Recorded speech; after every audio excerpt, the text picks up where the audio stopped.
দুদিনের ভারত সফরে এসেছেন বাংলাদেশের প্রধানমন্ত্রী শেখ হাসিনা। দুই দেশের মধ্যে সম্পর্ক আরও ভালো করতে তার এই গুরুত্বপূর্ণ সফর বলে জানা গেছে। এরই মধ্যে শনিবার কাকসায় বাংলাদেশের জঙ্গি সংগঠনের সাথে যুক্ত থাকার অভিযোগে এক যুবককে গ্রেপ্তার করে রাজ্য পুলিশের স্পেশাল টাস্ক ফোর্স অর্থাৎ এসটিএফ। শনিবার ঘটনাকে ঘিরে চাঞ্চল্য ছড়া এলাকায়। জানা গেছে, মানকর কলেজের দ্বিতীয় বর্ষের ছাত্র হাবিবুল্লাহ শেখ, বছর 20 ওই যুবক মানকর কলেজে কম্পিউটার সায়েন্স নিয়ে পড়াশোনা করেন।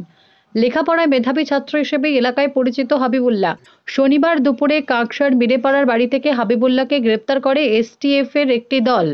এসটিএফ সূত্রে জানা গেছে, বেশ কয়েক মাস ধরেই ওই যুবক বাংলাদেশের জঙ্গি সংগঠনের সাথে রীতিমতো যোগাযোগ রাখত। বিষয়টি জানার পরেই তার উপরে নজর রাখা হচ্ছিল। তার গতিবিধির উপরে নজর রাখার পরেই একাধিক প্রমাণ তথ্য হাতে আসতেই শনিবার অভিযান চালিয়ে তার বাড়ি থেকে তাকে গ্রেপ্তার করে এসটিএফ এর একটি দল। তাকে প্রথমে আটক করে নিয়ে আসা হয় কাকসা থানায়। সেখানে তাকে জিজ্ঞাসাবাদ করার সাথে সাথে তার বাবাকেও আটক করা হয়। কয়েক ঘন্টা ধরে চলে ম্যারাথন জেরা। খতিয়ে দেখা হয় তার ব্যবহৃত ল্যাপটপ ও মোবাইল। রাতেই তাকে একাধিক ধারায় গ্রেপ্তার করে কাকসা থানার পুলিশের হাতে তুলে দেয় এসটিএফ এর আধিকারিকরা। এখনো পর্যন্ত ওই যুবক কার কার সাথে যোগাযোগ করেছে, আরও কেউ জড়িত আছে কিনা তা খতিয়ে দেখছে এসটিএফ। এলাকা সূত্রে জানা গেছে, পড়াশোনা ছাড়া বেশিরভাগ সময় সে ল্যাপটপ ও মোবাইল নিয়েই পড়ে থাকতো। বাড়ির বাইরে খুব একটা দেখা যেত না তাকে। এলাকায় মেধাবী ছাত্র হিসেবেই পরিচিত হাবিবুল্লাহ। কি কারণে সে জঙ্গি সংগঠনের সাথে যুক্ত হয়েছিল তা বুঝে উঠতে পারছে না এলাকার মানুষ। হাবিবুল্লাহর গ্রেপ্তারির খবরে এলাকা জুড়ে চাঞ্চল্য ছড়িয়ে পড়ে। রাতেই কাকসা থানায় ভিড় জমান স্থানীয় তৃণমূল কর্মীরা। থানায় তৃণমূল কর্মী সমর্থকদের ভিড় জমায় নানান প্রশ্ন উঠতে শুরু করে। এলাকা সূত্রে জানা গেছে, হাবিবুল্লাহর গোটা পরিবার তৃণমূলের সাথে যুক্ত। তৃণমূল সমর্থক হিসেবেই তারা পরিচিত এলাকায়। একাধিক ধারায় মামলা রুজু করে ধৃত হাবিবুল্লাহকে আজ আদালতে পেশ করা হবে। না, এইসব ব্যাপারে কিছু ছিল না। আমি রাত 12টা 1টা 2টো 3টে আমি যাতায়াত করতাম।